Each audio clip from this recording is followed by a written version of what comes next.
నమస్కారం ఘంటారావానికి స్వాగతం. ముందుగా ప్రధాన అంశాలు. రాష్ట్రంలో మరో 2-3 రోజుల పాటు వర్షాలు. దిగువన కురుస్తున్న వానలతో నల్గొండ జిల్లాకు వరద.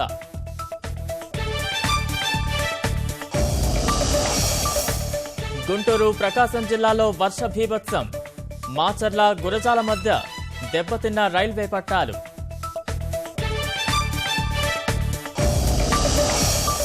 త్వరలో నయీం కేసులో కీలక అరెస్టులు. రాజకీయ నేతలు, పోలీసుల పాత్రపై అదనపు డీజీ ఆరా.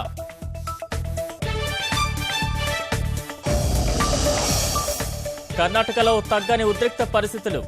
కావేరీ జలాలు విడుదల చేస్తున్నట్లు సీఎం సిద్ధరామయ్య వెల్లడి.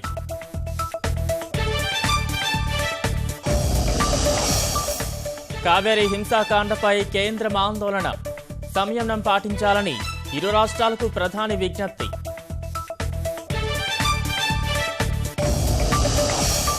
ఖైరతాబాద్ మహాగణపతి దర్శనానికి పోటెత్తిన భక్తులు. నిమజ్జనానికి పెద్ద ఎత్తున మొదలైన ఏర్పాట్లు.